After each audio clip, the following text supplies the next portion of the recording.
में गए, रजिस्ट्री होने के बाद मोटेशन में गए तो मोटेशन में वो रिजेक्ट कर दिया, बोला ये सरकारी जमीन को दिए, एसआईटी को दिए, उसके ये थाना प्रभारी को दिए एफआईआर के लिए, वो एफआईआर के लिए मना कर दिया, वापस वहाँ से रिटर्न 40,50,000 रुपया का ये पेमेंट ट्रांसफ़र हुआ है। अहमद आए थे, जमीन माफिया थे, वो भी जेएमएम के नेता थे, वो मिलवाए हमको ये से कलाम आज़ाद से, वो भी जेएमएम का बहुत बड़ा नेता है रांची के।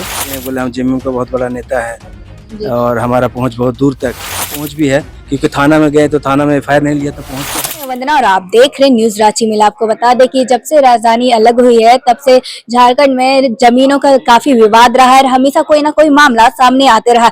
एक बड़ा मामला सामने आया है जिसका खुलासा करने जा रहे हैं। आपको बता दें कि इसमें सरकार भी इन्वॉल्व है। जो सरकारी जमीन होती है उसको बेच दिया जाता है। क्या कुछ मामला है, सीधा पीड़ित से ही जुड़ते हैं, जानते हैं उनका क्या कुछ मामला है, उनसे ही सीधा बातचीत करते हैं। क्या कुछ मामला है जो आप यहाँ पे बोल रहे हैं? एक कलाम आज़ाद है जो भू माफिया है, उसी के द्वारा हमको ज़मीन दिया गया। उससे मिलवाया हमको इश्तियाक आलम, जो वो भी जेएमएम का नेता है और ये भी जेएमएम का नेता है। दोनों मिलके हमको जमीन माफिया ज़मीन खरीदवाया। और उसको जब हम लोग मोटेशन में गए, रजिस्ट्री होने के बाद मोटेशन में गए तो मोटेशन में वो रिजेक्ट कर दिया, बोला ये सरकारी ज़मीन है, इसका मोटेशन नहीं होगा।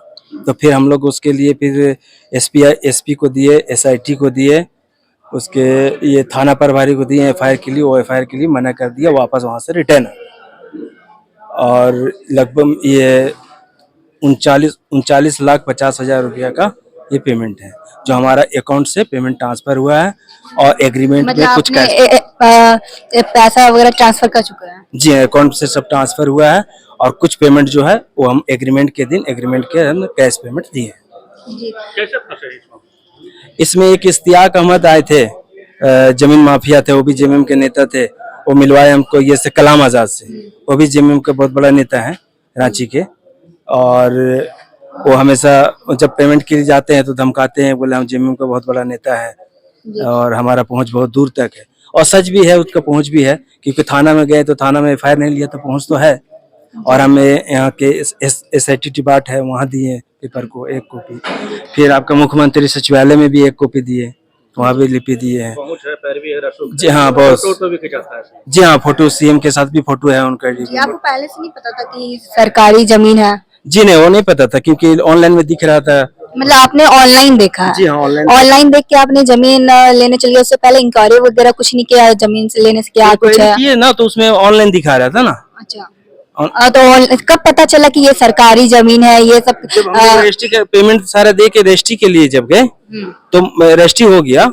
उसका रजिस्ट्री होने के बाद ये मोटेशन में जब हम लोग फाइल किए तो वहाँ रिजेक्ट कर दिया। रिजेक्ट किया, ऑनलाइन रिजेक्ट किया। तो फिर हम लोग जाके वहाँ पे सीओ साहब से मिले तो एक सर्टिफिकेट दिए कि ये सरकारी जमीन, जो सर्टिफिकेट मेरे पास मतलब जो आपको जमीन बेच रहा था वो पहले आपको इन्फॉर्म नहीं किया कि ये सरकारी जमीन है? ऐसा कुछ नहीं, डायरेक्ट आपको बोला कि आप लीजिए जमीन, आपको कम हो जाए? जी हाँ, उस वक्त ऑनलाइन दिख रहा था, सब कुछ ठीक ठाक था जी। इसमें सीओ का भी मिस्टेक है जी। तो आगे आप क्या कुछ करने वाले, आगे की रणनीति क्या होगी? अगर मान लीजिए हमारा पेमेंट नहीं मिलेगा, जो पेमेंट है, तो फिर हाई कोर्ट में डिट करेंगे। जी, मतलब आप यही चाहते हैं कि आपका जो पैसा आप लगाए है जमीन पर वो आपको वापस मिल जाए? जी, जो पेमेंट मेरा लगा है वो पेमेंट वापस आ जाए। और क्या लगता है इसके पीछे किसका हाथ होगा, किसकी साजिश होगी? ऐसा कुछ कि किसी पे आपको डाउट वगैरह? ऐसा तो सब भू माफिया, वो जो कलाम आजाद जो मेन है वही भू माफिया है। जी, वो बहुत बड़ा नेता है रांची का। और हम तो गुमला से आए। हाँ, 90 डिसमिल टोटल जमीन था, और भी लोग से बेचा होगा। और यही बोल के बेचा होगा? नहीं, यही बेचा होगा कि रहती जमीन है। तो उसका प्लॉट नंबर, खाता, ये सब दिखाया होगा? हाँ, थोड़ा सा दबंग आदमी ये, इसलिए सभी लोग नहीं गया, लेकिन हमारा पेमेंट लोन से पेमेंट लिया हुआ है, बैंक का लोन है, इसलिए हमको मुसीबत से जी जी परेशानी हुई होगी काफी। एक सपना होता है लोगों का, जमीन खरीदना, घर बनाना। क्या कहेंगे? क्या बोले, बस मेरा पेमेंट मिल जाए, और क्या, मैं तो यही जानता हूँ। आपने जमीन के लिए कब आपने आवेदन दिया था, कब आपने गया खरीदने के लिए? जमीन मैं लिया हूँ 2022 में। मतलब 2022 से आपका ये चीज चल रहा है? मतलब आप 2022 में गए, जमीन वगैरह पैसा सब 2022 में? 2022 में दिए। फिर 6 लाख रुपए मोटेशन के लिए हम पेमेंट उनका रोक लिया था। रोकने के बाद मोटेशन का जब पेमेंट रोक लिए तो वो बोला कि उसके बदले मेरे ऊपर केस कर दिया, एफआईआर कर दिया। आपके ऊपर केस कर दिया? किस प्रकार का केस किया है? कि वो पेमेंट के 6 लाख रुपए का पेमेंट जो चेक बाउंस किया, तो हम मोटेशन नहीं हुआ था इसलिए उसको पेमेंट रोक के रखे थे 6 लाख जी। रुपए। तो फिर मेरे ऊपर एफआई कर दिया। जी, आपने कितना पेमेंट किया? उनको 39,50,000। 39,50,000 आपने पेमेंट किया। तो अभी तक कितना टाइम से ये चल रहा है? ये 2022 से अभी तक 2022 से अभी तक केस चल चल रहा है, अभी तक कुछ नहीं हुआ है। कुछ नहीं हुआ। जी, कहाँ से आए आप? हम गुमला से आए हैं। क्या नाम आपका? मेरा नाम मोहम्मद इमरान। सरकारी जमीन को रेती बना के बेच दिया गया, इस पर आपकी क्या कुछ राय है? देखिए, इसमें बिना सरकारी पदाधिकारी को मिली भगत से ऐसा नहीं हो सकता है, क्योंकि सरकार के पास एक नियमावली है कि जो जमीन सरकारी होती है उसका लिस्ट को काली सूची में डाला जाता है रजिस्ट्रार के कार्यालय में, ताकि इस सरकारी जमीन का बंदरबाट ना हो। लेकिन एक तरफ अंचल अधिकारी के द्वारा कहा जाता है कि सरकारी जमीन है और उसी जमीन का रजिस्ट्री हो जाता है निबंधन कार्यालय में। इसका मतलब है कि सरकारी जमीन का बंदरबाट में सरकारी कर्मचारियों का नेताओं के साथ में मिली भगत से यह बंदरबाट हो रही है। जी, यहाँ पे तो ऐसे बहुत सारे लोग होंगे जिसके साथ ऐसी चीजें घट रही है इस प्रकार की, उसको आप क्या कुछ मैसेज देना चाहेंगे, किस प्रकार से करें? देखिए, हम लोगों का कहना है कि न्याय के लिए हम लोगों के पास में ऑप्शन है, और अगर सरकारी कर्मचारी की हम लोग का नहीं सुनते हैं तो उसके लिए न्यायालय है। हम लोग मांग करते हैं कि हम लोगों के साथ जो धोखाधड़ी हुई है और हम लोग सामने आए और न्यायालय में अपनी बात को रखें। हम लोगों को पूरी उम्मीद है कि न्यायालय से लोगों को इंसाफ मिलेगा।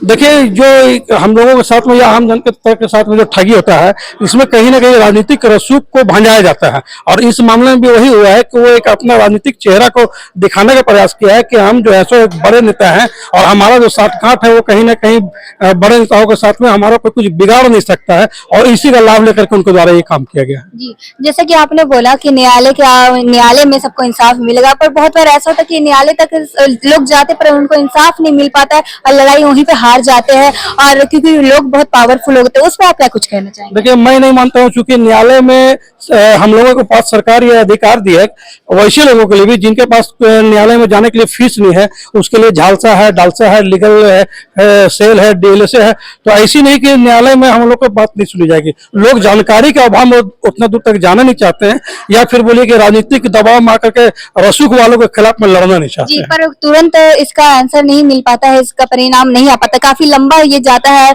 और कभी साल हो जाते, कभी महीनों पार हो जाते, पर लोगों को इंसाफ नहीं मिल पाती।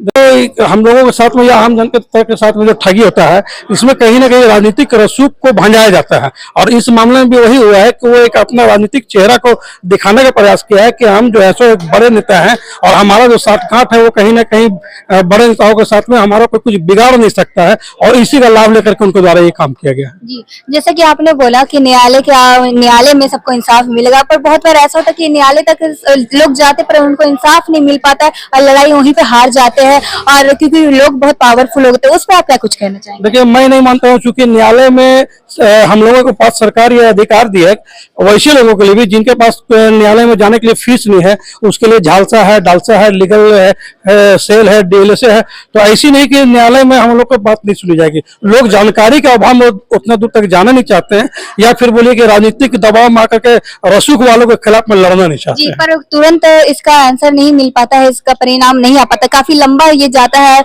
और कभी साल हो जाते, कभी महीनों पार हो जाते, पर लोगों को इंसाफ नहीं मिल पाती।